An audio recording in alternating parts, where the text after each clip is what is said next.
center, right wing or left wing. Taylor Ennis isn't much concerned with where he might fit into the Maple Leafs' plans in 2018-19. That Ennis has his foot firmly in the Leafs' door after signing a one-year, $650,000 US contract on Friday is, the Edmonton native figured during a phone interview with the Toronto Sun, a great start. It's no secret it has been a frustrating go for me the last little while, and I am prepared and excited and ready to work and grateful for the opportunity in Toronto. Ennis said, there is definitely frustration over the last couple of years. I have a chip on my shoulder and I want to prove a lot of people wrong. I think it builds character. It was refreshing to talk to Toronto and get a clean and clear outlook on things. I'm really just motivated, that would be the best word, to have a great, traded just over a year ago to the Minnesota Wild by the Buffalo Sabres. Ennis endured what any National Hockey League player would rather avoid when he was bought out by the Wild with one remaining on a 5-year deal. The Wild's decision to cut ties came after the 5'9", 161-pound Ennis recorded just 22 points, 8 goals and 14 assists in 73 games for Minnesota last.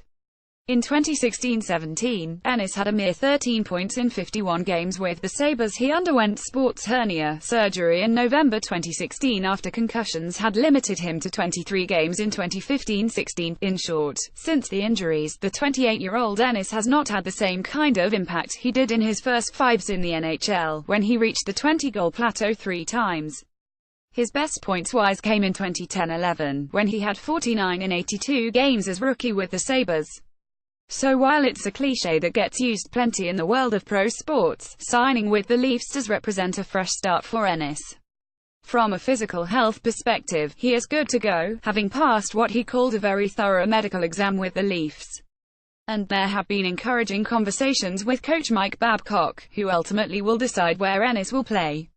At center, it's a way unlikely, given the Leafs' ironclad top 3 of Auston Matthews, John Tavares and Nazem Kadri, and the fact Babcock is enthused by what Per Lindholm possibly can provide on the fourth line.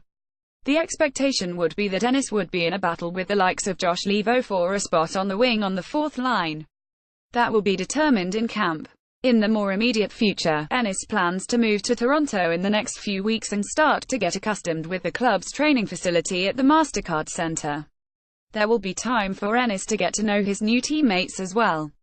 One of his only connections to the Leafs room stems from the 2009 World Junior in Ottawa, when he was a teammate of Tavares on the Pat Quinn-coached Canada team that won the gold medal. When Toronto signed JT, I think it was pretty cool to see just in general, Ennis said, and now the fact I am part of the team is really exciting. About that chip on his shoulder, just get to him on the ice and let his capability take over. I'm confident in my talent and my abilities, and I feel like I haven't been able to show that recently, Ennis said.